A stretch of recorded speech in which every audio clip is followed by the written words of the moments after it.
Number 13, or excuse me, number 14 is a lot like number 13. It's just that we have multiple fractions here combined into one.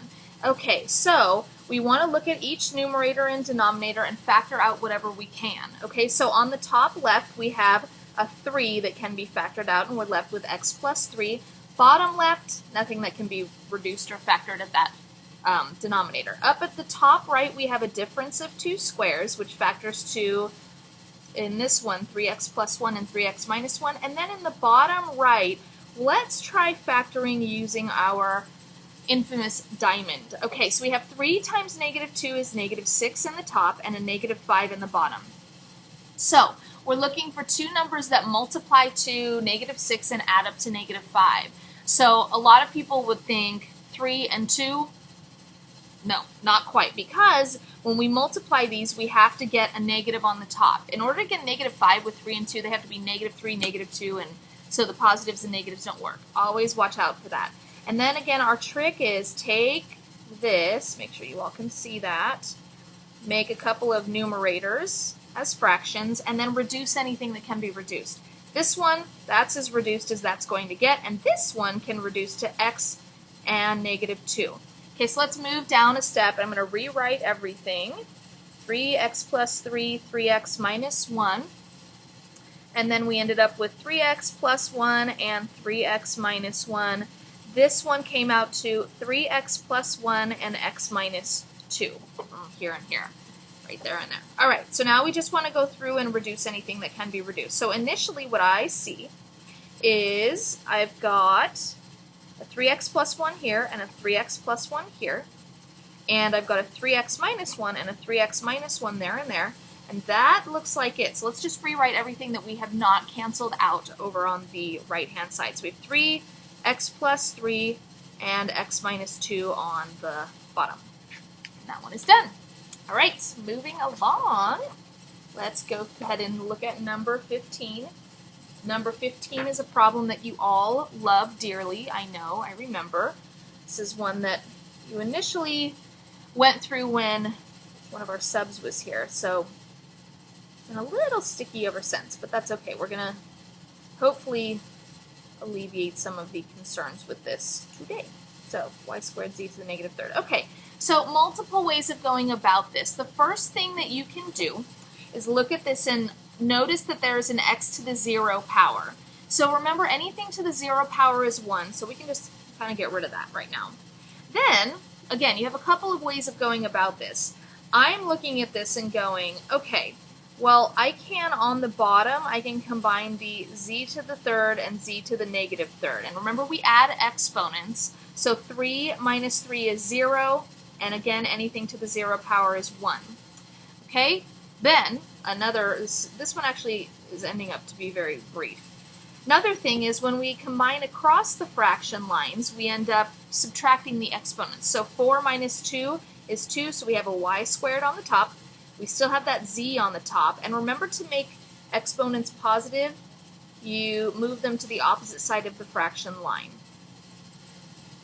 And that's it. That one was actually really much easier than some of the other ones we've seen. I know you all would agree with me on that. All right, so here we go. Number 16, 3 times 3x squared y over 4 root 2xy. Okay, another problem where you can either simplify before you do anything or multiply first. Okay, so the whole point of this problem is in order for it to be completely simplified, we cannot have any radicals in the denominator. So we can always reduce anything before we move forward. So let's try that here, okay? If we reduce anything, we can combine anything under the radicals together. So if we do that, those y's go away. Okay, same thing with the x squared and the x. We have an x squared on the top and 1x on the bottom, which means the x on the bottom goes away, and that's just x. So let's rewrite this over here. We have 3 root 3x on the top and 4 root 2 on the bottom. Okay, so again, to get rid of our radical on the bottom, we multiply by the radical itself. So I know a lot of people in class right off the bat started by multiplying by root 2xy over root 2xy. That's totally fine, and simplify later.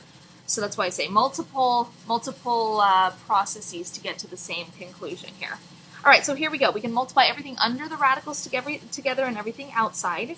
So we get 3x times 2 is 6x, and on the bottom, 4 root 2 times root 2 is 4 root 4, and the square root of 4 is 2. So we get 4 times 2 on the bottom, which is, make sure you can see this, 3 root 6x over 8. And you would want to make sure that it's completely reduced. We can't do anything with 3 and 8, so we'll just leave it the way that it is. All right, let's quickly do number 17, and then we will switch over to another video. So 2 root 3 minus root 12 plus 2 root 2.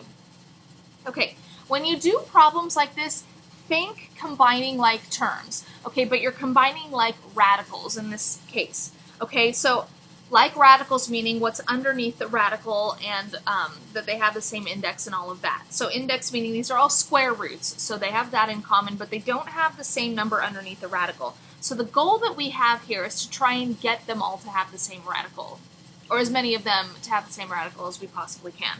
So I'm looking at the square root of 12, and I'm noticing that the square root of 12 is the same thing as the square root of 4 times 3, right? Because 4 times 3 is 12. And I also know that the square root of 4 happens to be 2.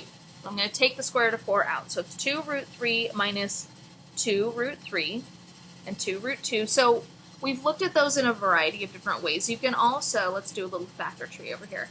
12 is 2 times 6, and 6 is 2 times 3, so we have a pair of 2's, and the 3 stays underneath. Same thing, done in a couple of different ways. So now we have two like radicals. We have a 2 root 3 and a negative 2 root 3. So we can combine those, and they cancel out so that we're left with 2 root 2. Right? Pretty easy. Okay, go ahead and switch over.